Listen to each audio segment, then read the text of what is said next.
Welcome to lesson 184. The name of God is my inheritance.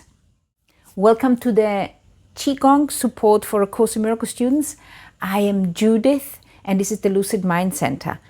I have been a Course in Miracles student since 2008 and I have been instructing Qigong for about 3 years now. And I figured out that the Qigong can help us Course in Miracles students greatly to deepen the understanding of A Course in Miracles and also understanding why there is so much fear in us and how we can undo this fear.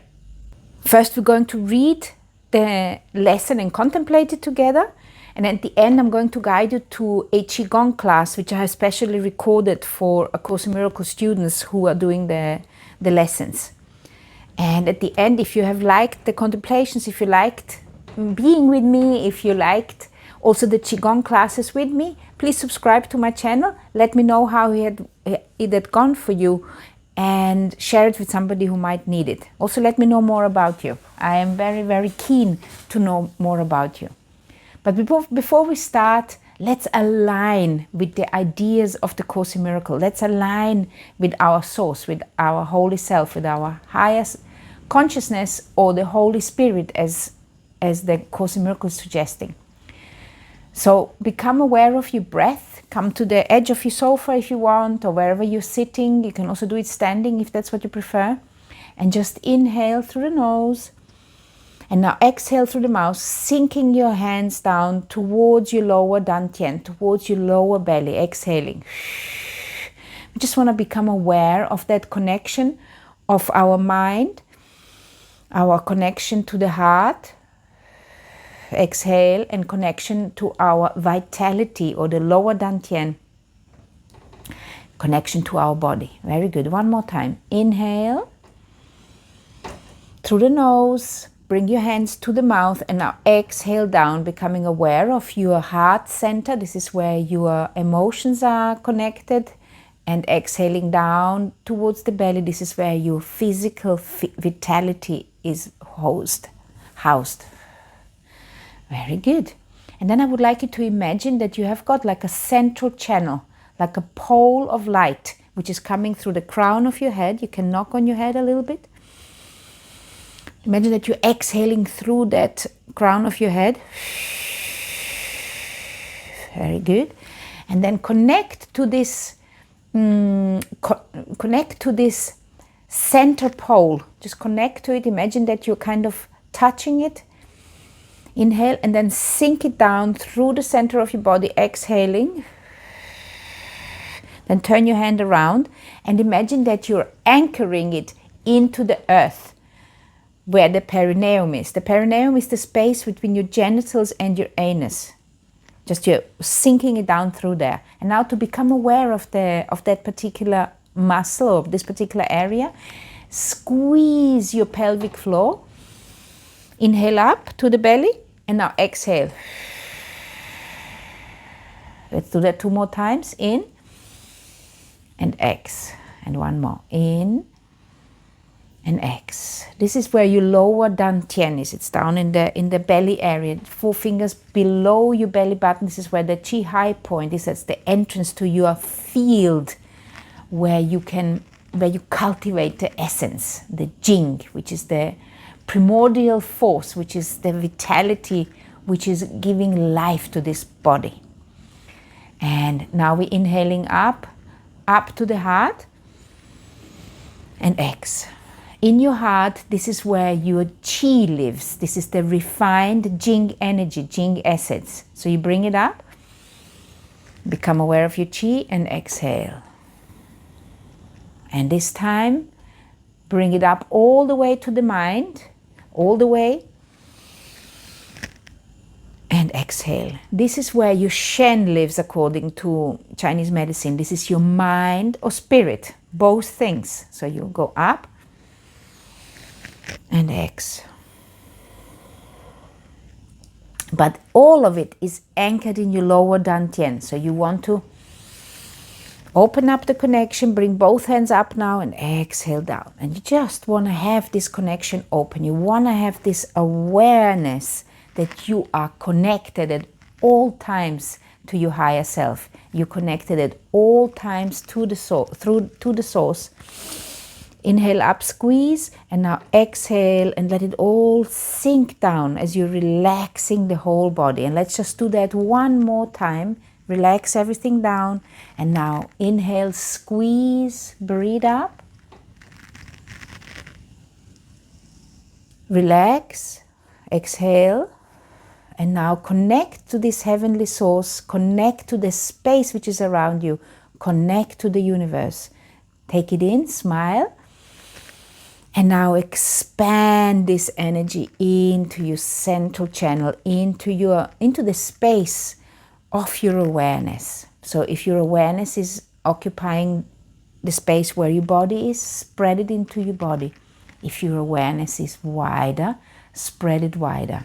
And now we are going to bring up the energy of the earth, that gravitational energy, that which holds us down onto the earth. We're going to bring it up above us, mix it up, and exhale down, bringing the awareness into the space which you're describing as yourself. And one more time, inhale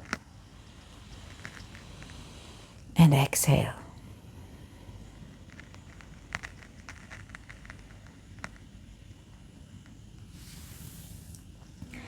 Notice how you feel.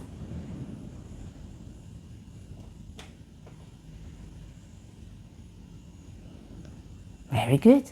Now you're connected. Now we are ready to start reading and contemplating our lesson together. Get yourself a cup of tea or a coffee and make yourself comfortable. Lesson 184. The name of God is my inheritance. You live by symbols. You have made up names for everything you see.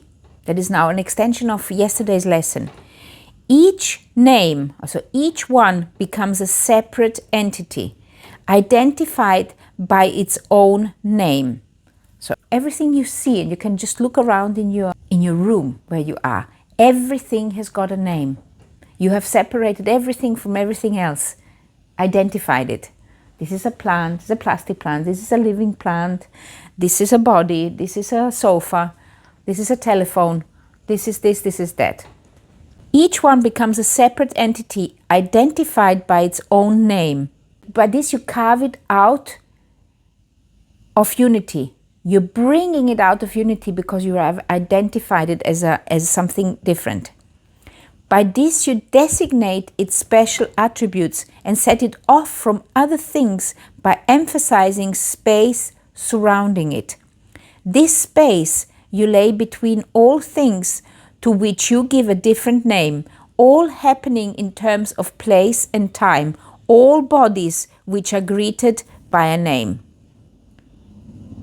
All bodies. Doesn't matter if you are thinking that they are living bodies or plant bodies or inanimate bodies like this pillow. We have given them all a name. This space you see as setting off all things from one another is the means by which the world's perception is achieved. You need the space around the objects. You see something where nothing is, and see as well nothing where there is unity. So here you see something, and there around it you see nothing. And the Course is saying there is something everywhere, and this what you see here is nothing. This space you see as setting off all things from one another as a means by which the world's perception is achieved. You see something where nothing is, and see as well nothing where there is unity. A space between all things and you. Thus do you think that you have given life in separation. By this split you think you are established as a unity which functions with an independent will. So because you see everything separate, You think that you're separate, and you think that you're functioning with a separate will. You think that you are somehow disconnected. What are these names by which the world becomes a series of discrete events, of things ununified, of bodies kept apart and holding bits of mind as separate awarenesses? You give these names to them, establishing perception as you wish to have perception be. Let's say it again. You gave these names to them, establishing perception as you wished to have perception be. The nameless things were given names, and thus reality was given them as well. Because each time you name something, you give it reality. For what is named is given meaning, and will then be seen as meaningful, a cause of true effects, which consequences inherent in itself. Do you get this? By giving it a name, you gave it meaning. So everything you give a name has got a meaning which you have given it. This is the way reality is made, by partial vision, purposefully set against the given truth. Its enemy is wholeness, because if that all suddenly becomes one, then you can't identify nothing anymore. It conceives of little things and looks upon them, and the lack of space, a sense of unity or vision which sees differently, becomes the threats which it must overcome, conflict with, and deny. So any kind of space where everything suddenly becomes one, this is a threat to us. Yet does this other vision still remain a natural direction for the mind to channel its perception? It is hard to teach the mind 1,000 alien names and 1,000 more. You believe this is what learning means. It's one essential goal by which communication is achieved and concepts can be meaningfully shared. So that's why we have to learn all those different words so we can communicate with each other. And if we are speaking, if you're multilingual, we have to do that 2 times. So we have to learn the word in one language, then we have the meaning, and then we expressing that same meaning in a different language. And for us who are multilingual or bilingual, the interesting thing is that the meaning for you has got a bigger purpose than for people who are only speaking one language. Is because you have to be able to switch the name fast. I've noticed this because I've grown up bilingual. So I can switch instantly. I can switch instantly from one language to another. I don't have to rethink nothing. In fact, I can speak with 2 people at the same time, speaking English to one, Spanish to the other, or even third one, German to the next. And the reason why that is easy for me is because as a kid, I grew up bilingually.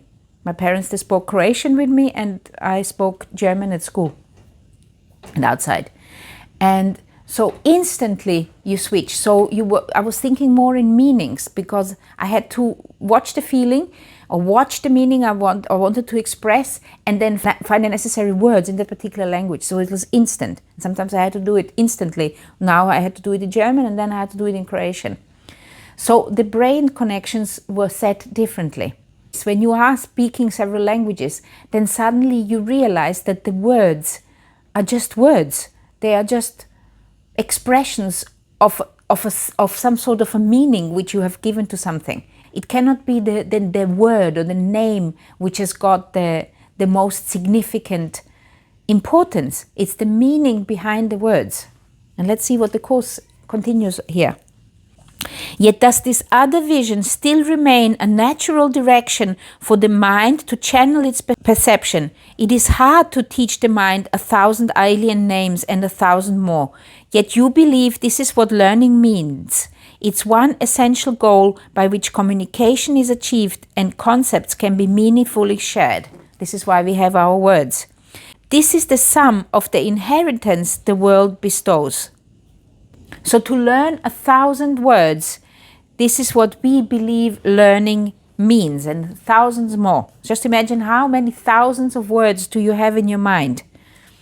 And everyone who learns to think that it is so accepts the signs and symbols which assert the world is real. It is for this they stand. They leave no doubt that what is named is there. It can be seen as it is anticipated. So I know that this is a plant, so I know it's there because I can see it. What denies that it is false, it is but illusion, for it is the ultimate reality. To question it is madness. To question whether this plant actually is here or not, we consider madness. As we are coming further along and we are in quantum physics, we have understood that this plant is actually not there. But when this course was perceived 60 years ago, we were not that far. To question is madness. To accept its presence is the proof of sanity. Such is the teaching of the world. It is a phase of learning everyone who comes must go through. But the sooner he perceives on what it rests, how questionable are its premises, how doubtful its results, the sooner does he question its effects. Do you understand? The sooner you understand that the reason why this appears or whatever it appears to you as solid is because of the senses you have. The sooner you understand that whatever you are seeing is the meaning which you have given it. And also the sooner you understand that the meaning you are giving to anything you see does not necessarily have the same meaning for anybody else, the sooner it is easier for you to understand there must be some sort of different reality which is laying behind that, which we perceiving as our truth. I call it the field of perception.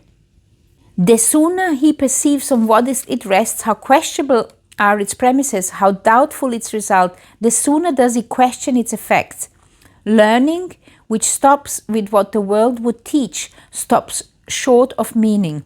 In its proper place, it serves but a starting point from which another kind of learning can begin.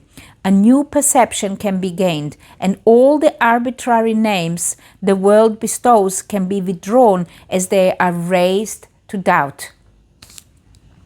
So as soon as you realize that everything you're looking at is a name you're giving it, and as soon as you realize that, hang on a minute, this is not giving me joy and happiness, then you can actually start questioning and saying, okay, is that even real?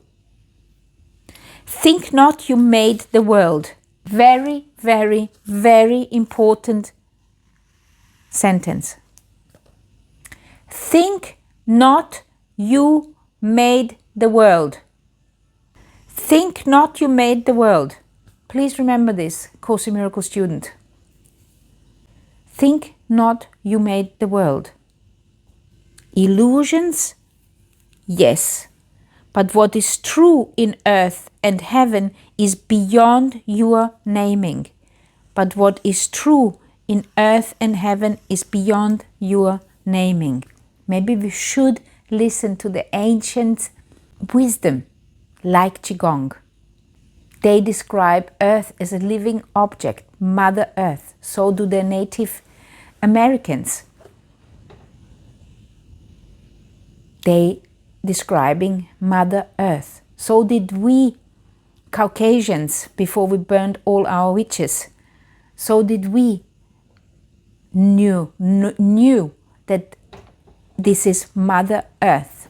It is not something to be dismissed lightly as an illusion. What you can dismiss as an illusion is your perception of it. It's the meaning which you are giving it.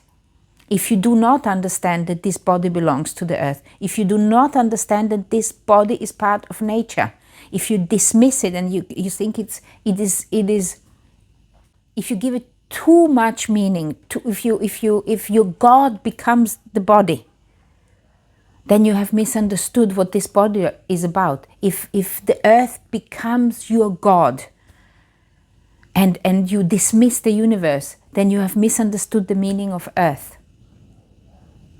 Or if the universe becomes your God and you dismiss the earth, then you have misunderstood your role in this particular plane of existence, in this human experience. Sound like a preacher. Think not you made the world. Illusions, yes, but what is true in earth and heaven is beyond your naming. When you call upon a brother, it is to his body that you make appeal. That's true. When you're calling somebody, or you're calling me, you are appealing to my body. His true identity is hidden from you by what you believe he really is. His body makes response to what you call him, for his mind consents to take the name you give him as his own. It's an agreement we have. You call me Judith and I respond because I told you this is my name. So we have got an agreement on this is our consensus. His body makes response to what you call him, for his mind consents to take the name you give him as his own. And thus his unity is twice denied. And thus his unity is twice denied. For you perceive him separate from you, and he accepts this separate name as his. So there is 2 times accepting separation. So we 2 times deny union. Every time we accept separation, every time we deny union. Because you can't perceive this whole thing at the same time.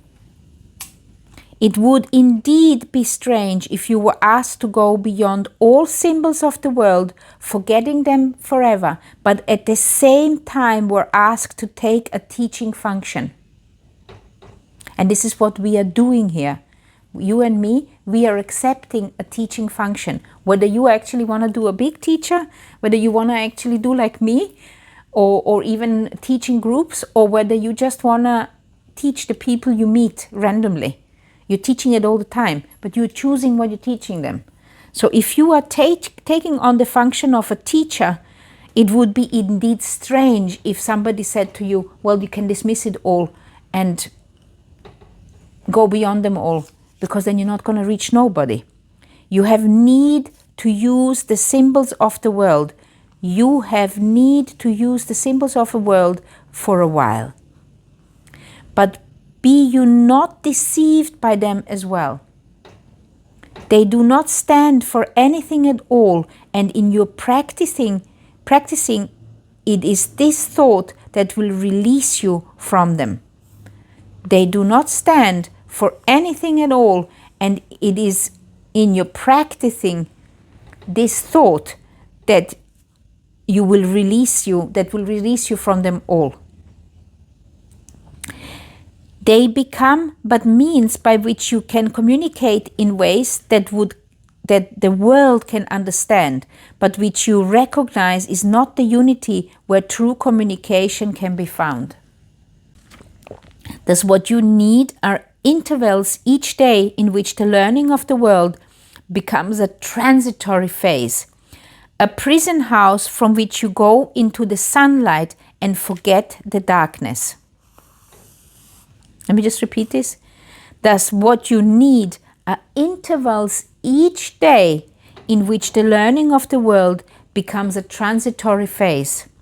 Here you understand the word, the name which God has given you, the word with a capital W, with a capital letter, and the name and which God, all of them with capital letters, has given you, the one identity which all things share, the one acknowledgement of what is true, and then step back to darkness, not because you think it real, but only to proclaim its unreality in terms which still have meaning in the world which darkness rules.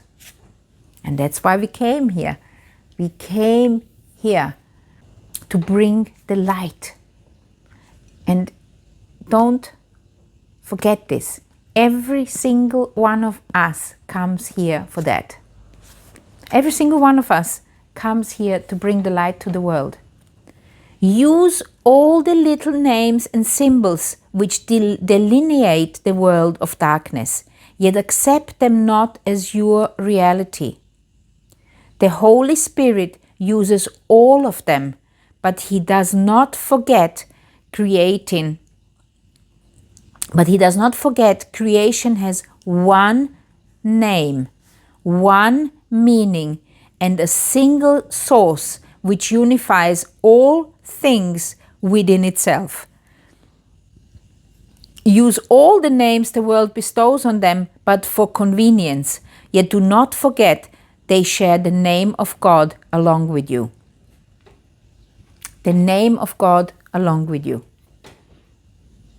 What is God's name?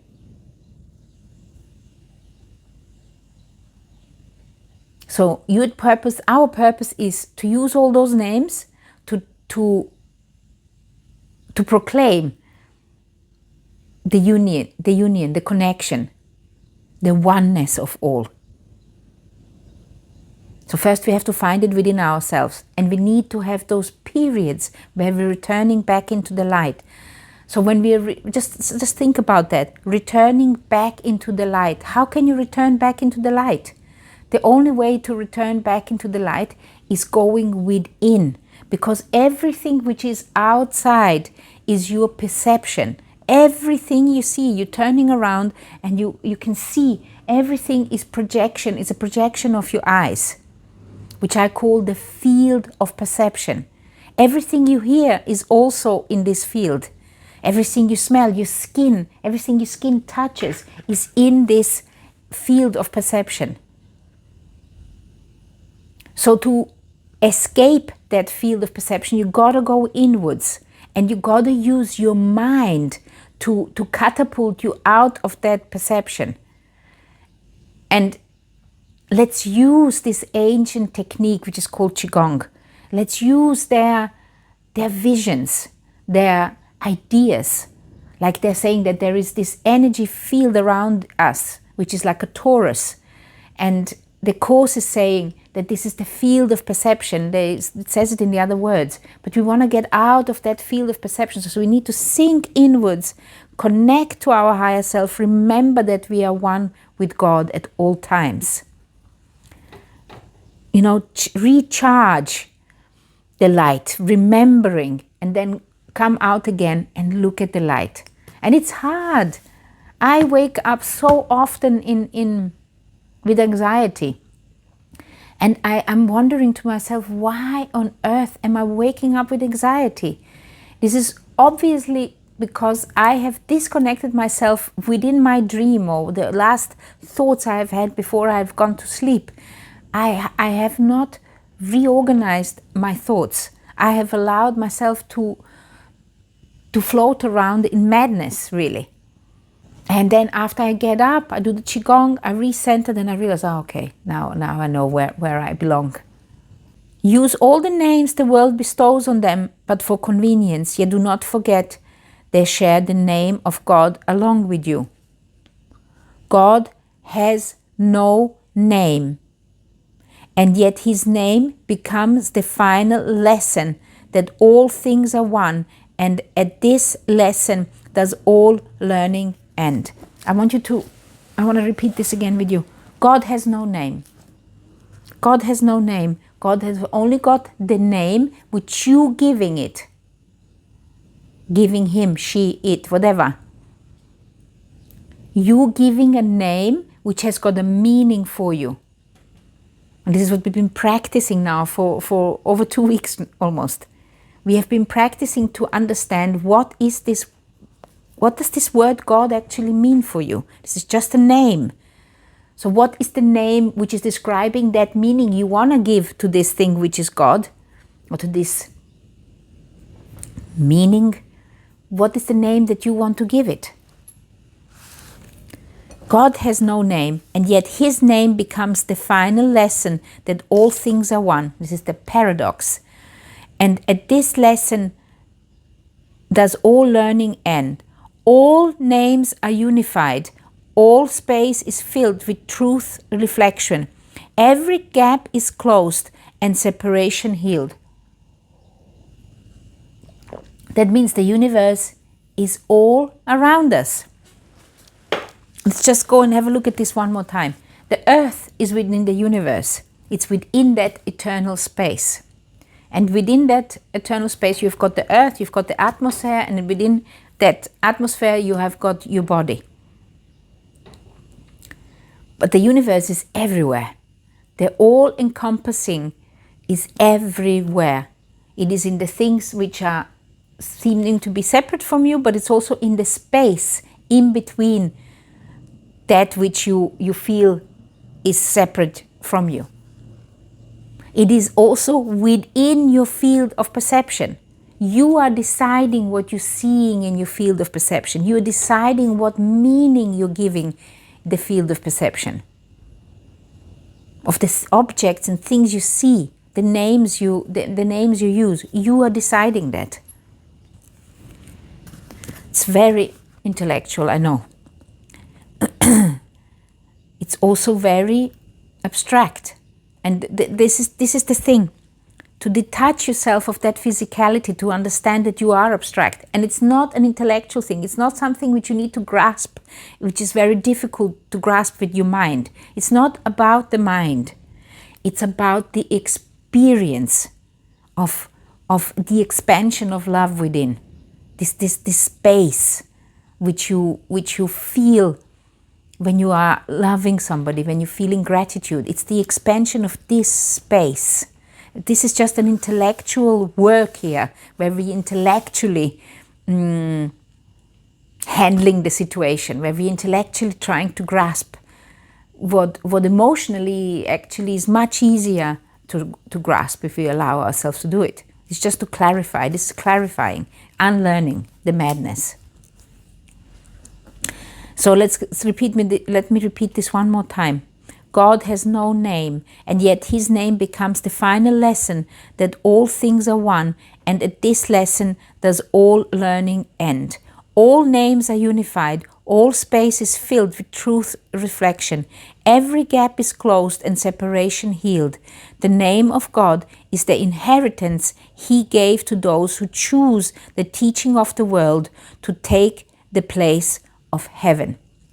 Let me repeat this. He gave to those who choose the teaching of the world to take the place of heaven. In our practicing, our purpose is to let our minds accept what he has given as the answer to the pitiful inheritance you made as fitting tribute to the Son he loves. He's giving you an answer. He's giving you a different option. He's giving us a different is giving us a way out. No one can fail who seeks the meaning of the name of God. Experience must come to supplement the word. Here's just what I've just said before. Experience must come to supplement the word. You gotta experience it. And the only way to experience is if you allow yourself to go within and explore the experiences you have. Explore the feelings you already have. Build on that. If you are dismissing that the love you're feeling towards your child or towards your partner is not the love of God, then you are dismissing a tool. If you are dismissing the body and the breath, which are always in the instant, if you're dismissing them as a tool, you are denying yourself the tool. If you're dismissing the world as an illusion, then you are dismissing the world as a tool to return back to reality. You got to understand it's about the meaning that you give it. It's not the meaning it has. It's not like an arbitrary meaning. Oh, and now I'm accepting the meaning. No, it's about the meaning you have given to the world. It might be a meaning which you have inherited from somebody else because this is what they taught you, but it's your choice to decide whether you're going to keep this meaning going or whether you're going to give it another one. This is your choice. That is where the power of your mind comes in. This is where you become a lucid mind, because you start seeing a lucid world. Experience must come to supplement the word.